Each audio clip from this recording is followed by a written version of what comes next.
दोस्तों, घर में बच्चे की किलकारियाँ कौन नहीं चाहता, लेकिन कुछ लोग ऐसे हैं जो इस सुख से वंचित हैं। इसके पीछे एक वास्तु दोष हो सकता है।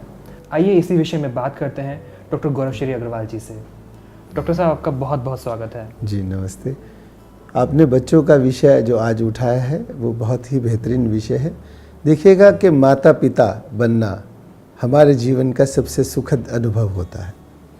घर में माँ संपूर्ण तभी होती है स्त्री जब उसको एक बच्चा हो जाए। कई बार होता है कि पुरुष में कमी होती है, कई बार होता है कि माँ में कमी होती है। बच्चे क्यों नहीं हो पाते, उसलिए हम उन दोनों का इलाज कराते रहते हैं और लोग कहते हैं कि उन दोनों की रिपोर्ट्स नॉर्मल हैं। लेकिन मैं ये कहूँगा कि अगर वास्तु दोष है तो बच्चा नहीं हो पा रहा है। बच्चा कहाँ होता है? बच्चा सबकॉन्शियस लेवल से पैदा किया जाता है। अवचेतन मन जो मेरे आंतरिक शरीर की क्रियाओं को चलाता है। माँ के गर्भ में बच्चा क्यों नहीं ठहरता है? माँ के गर्भ में बच्चा कैसे नहीं बन पा रहा है?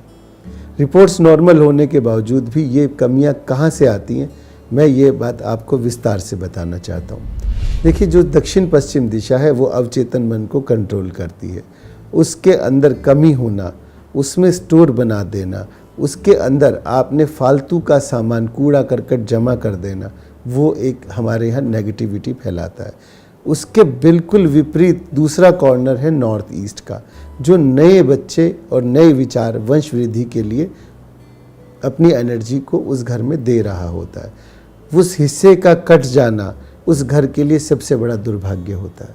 अगर नॉर्थ ईस्ट का कोना घर से कट जाता है तो वहाँ पर बच्चे कभी भी पैदा नहीं होते हैं।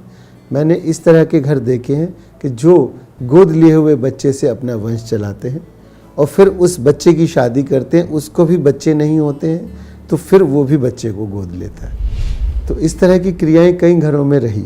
नॉर्थ ईस्ट में हमने पड़ोसी से ज़िद करके अपना कुछ हिस्सा या तो उसको दे दिया या उससे ले लिया। तो नॉर्थ ईस्ट को जब हम सीधा कर लेते हैं तो हमारे आंगन में बच्चों की किलकारियाँ गूंज उठती हैं। अगर आप भी चाहते हैं कि आपके आंगन में बच्चों की किलकारियाँ गूंजें और आप चाहते हैं कि आपको बच्चे का सुख मिले, तो आप अपने वास्तु दोष को ठीक करिए। इस दोष को ठीक करने के लिए आप नीचे दिए हुए नंबर्स पर कॉन्टैक्ट कर सकते हैं। डॉक्टर साहब, आपकी जानकारी के लिए बहुत बहुत धन्यवाद। जी धन्यवाद आपका भी और आप लोगों का भी। आपके घर में अगर या आसपास के किसी भी रिश्तेदार में, दोस्तों में कहीं भी इस समस्या का है तो आप उसका समाधान कर सकते हैं। और इसी आशा से हम आपका धन्यवाद करते हैं। आप लोगों का जीवन सुखमय और खुशहाल बने।